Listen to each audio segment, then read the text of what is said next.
विटा शहरात स्वतःचं घर घ्यायचं आहे, स्वतःचा व्यवसाय करायचा आहे, मग विचार कसला करताय? विटा कराड हायवे लगत विवेकानंद नगर बसस्टॉप समोर साकारते विट्यातील सर्वात मोठे शॉपिंग कॉम्प्लेक्स, ज्यामध्ये असतील 45 शॉप्स, 15 ऑफिसेस आणि तब्बल 42 फ्लॅट्स, तेही स्वतंत्र पार्किंगसह. मुंबई पुण्यासारखे जीवन जगताना आपण अनुभवाल वॉकिंग ट्रॅक, मंदिर, गार्डन, जिम, स्विमिंग पूल, 24 तास सतर्क सिक्युरिटी, CCTV कॅमेरे, बेसमेंट पार्किंग व अन्य बऱ्याच सोयीसुविधा. चला तर मग आजच आपले बुकिंग निश्चित करा.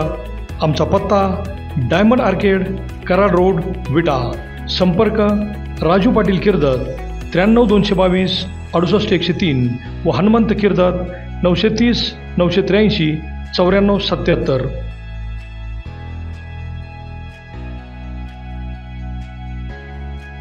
नमस्कार, प्राईम न्यूजमध्ये आपल्या सर्वांचे स्वागत. युवा नेते सुहास बाबर यांनी खासदार श्रीकांत शिंदे यांच्या जनसंवाद मेळाव्यात भाजप राष्ट्रवादीच्या अनेक कार्यकर्त्यांचा शिवसेना शिंदे गटात प्रवेश करून विरोधकांना डिवचले.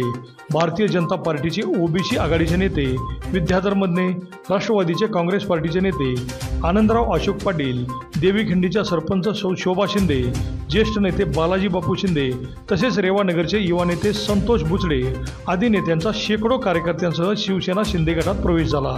या प्रवेशामुळे निवडणूक समोर असताना बाबर गट रिचार्ज झाला आहे.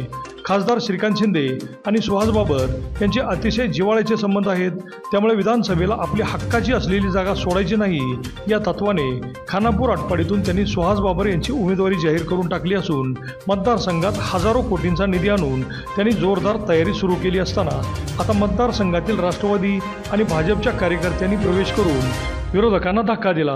खासदार श्रीकांत शिंदे यांनी पक्षात आलेल्या कार्यकर्त्यांचा सत्कार करून त्यांना कानमंत्र दिला.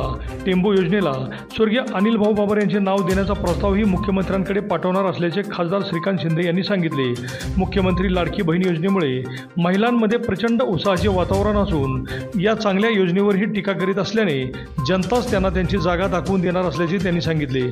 स्वर्गीय आमदार अनिल भाऊंच्या धक्क्यातून अजूनही कार्यकर्ते सावरलेले दिसत नाहीत. विधानसभेतील ज्येष्ठ असणाऱ्या अनिल भाऊंना काही कारणाने मंत्रिपद मिळाले नसल्याने भविष्यात सुहास बाबर यांना निवडून आणून मंत्री करा अशा प्रतिक्रियाही अनेक कार्यकर्त्यांनी दिल्या.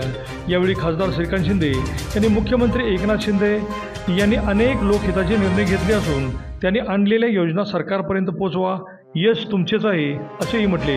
एकूणच खासदार श्रीकांत शिंदे यांच्या उपस्थितीत शिंदे गटाच्या शिवसेनेत अनेकांचा प्रवेश झाल्याने मात्र बाबर गटाची ताकद वाढली एवढे मात्र नक्की.